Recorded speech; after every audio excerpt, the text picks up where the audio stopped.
So what teaser is here and honestly speaking I did not like it. দেখুন সিদ্ধার্থ আনন্দের যে সেন্সিবিলিটিটা ছিল যে he can produce a sleek action movie which is very fast paced and looks very soothing to the eye মানে একটা স্লিকও রয়েছে, অ্যাকশনও রয়েছে, একটা ফাস্ট পেস ব্যাপারও রয়েছে এবং আপনার একটা দেখে একটা ইন্টারেস্ট জাগবে। এই জিনিসটা কিন্তু এখানে হয়নি। দেখুন VFX টা আমার প্রচন্ড খারাপ লেগেছে। মানে যেই জিনিসটা ওরা প্রমিস করছিল সেই জিনিসটাই ওরা ফল্টার করছে।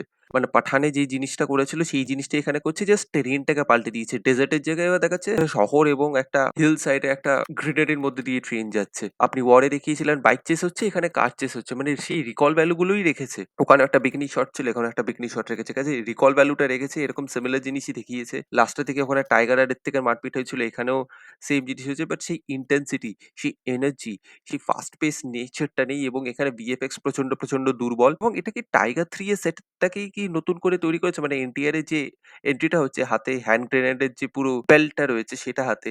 এটা কি পুরো টাইগার 3 যেখানটা হয়েছে মানে আমার তো ওরকমই লাগলো যে টাইগার 3 র ক্লাইম্যাক্সটা যেই চেম্বারের ভিতর শুট করা হয়েছে ওটাকেই রিডিজাইন করে রিপারপাস করে ওরা ইউজ করছে। কাজেই I did not like the production value of this movie very much এবং ঋত্বিকের এখানে কোনো ডায়ালগ রাখা হয়নি। এখানে এনটিআর কেই দেখানো হয়েছে এবং এনটিআর কে খুব একটা ভালোভাবে যে প্লেস করতে পেরেছে সেটাও আমার লাগেনি। হ্যাঁ, এবার এখানে একটা মাসি ব্যাপার আনার চেষ্টা করেছে ওই তেলেগু বা মাসালা সেনসিবিলিটি যে ঋত্বিকের পাশে একটা সাইবেরিয়ান wolf হেঁটে যাচ্ছে। বাট জিনিসটা you have to sell যেটা টাইগার 2 তে করতে পেরেছিল সেই জিনিসটা ওরকমভাবে প্লেসমেন্ট করতে হবে, ওরকমভাবে প্রডিউস করতে হবে। সেই জিনিসটা না এখানে হয়নি। মানে মনে হচ্ছে এটা randomly যেন ওই শটটাকে প্লেস করে দিয়েছে। মানে টাইগার 2 তে ও কাজ করেছে কাজেই এখানেই কাজ করিয়ে দেব। ওরকমভাবে হয় না। কাজেই তেলেগু সেনসিবিলিটি ওরকম শট টেকিং, ওরকম বিজিএম সেই জিনিসটা না করতে পারেনি। এবং আপনারা জানেন ও প্রচন্ড harsh about these first looks কেন কি this decides the fate of the movie. ঋত্বিকের যারা ফ্যান রয়েছে, এনটিআর এর যারা ফ্যান রয়েছে তাদের হয়তো ভাল লাগবে। দেখুন ওদেরকে দেখতে ভালো লাগবে। These are very good looking people, these are very handsome people.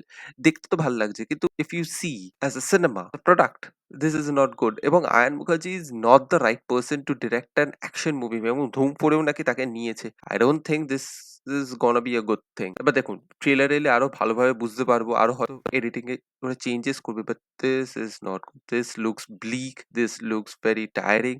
Low on energy. সেই হাইপটা তৈরি করতে আমার জন্য তো পারল না এবং প্রচুর খামতি রয়েছে।